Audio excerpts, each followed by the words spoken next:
అంటే యూదులే ఉండాలి. అన్యులు యేసు ప్రభు దేహమును సమాధి చేయడానికి అర్హత లేదు. అయితే ఇది ఎలాగ నెరవేరబోతుంది?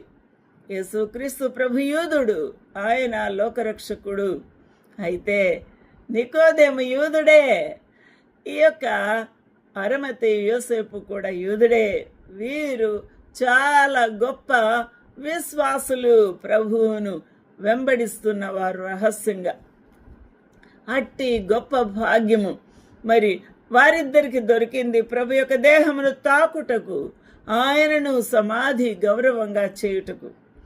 దేవుని యొక్క చిత్తము యూదుల ఆ పద్ధతి చొప్పున ప్రభు యొక్క సమాధి దేహమును అక్కడ ఉంచుటకు వారిద్దరిని ప్రభు ఏర్పాటు చేయుట ఇది వర్ణనాతీతము నా ప్రియులారా.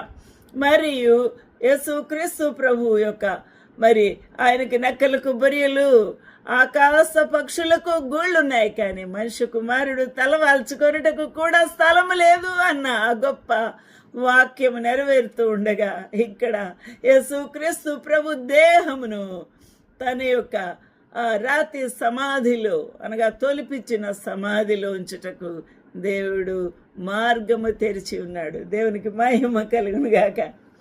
అయితే ఆ దేహము 3వ రోజునే ప్రభు లెగుస్తానని ముందే చెప్పి ఉన్నారు. ఈ దేవాలయమును పడగొట్టి 3 దినములలో దేవుని యొక్క ప్రవచనము నెరవేరాలి కాబట్టి 3 దినములలో మళ్ళీ కడతాను అని ప్రభు చెప్పారు.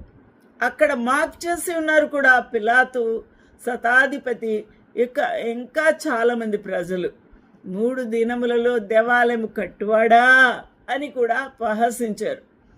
అది వీరికి గుర్తుంది. కాబట్టి ఎట్టి పరిస్థితుల్లో యేసుక్రీస్తు ప్రభు దేహము పాడవకూడదు అని 180 సేర్ల అగరు బత్తిని తెచ్చారు వాళ్ళు.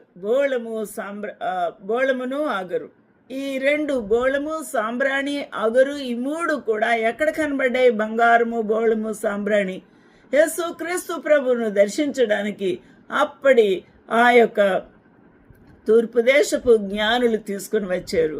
అది యేసుక్రీస్తు ప్రభు మరణానికి, ఈ సమాధికి కూడా సూచనగా ముందుగానే తెలియచేసినట్టుగానే ఇక్కడ నికోదేము ఆ యొక్క అగరును, బోళమును తీసుకుని వచ్చాడు. దేవునికి మహిమ కలుగును గాక. దాదాపు 12 మీటర్ల నార వస్త్రము, తెల్లని నార వస్త్రము పొడవున పరిచి అక్కడ 180 సేర్ల ఈ అగరు పౌడర్ని అక్కడ చక్కగా మరి పరిచి దాన్ని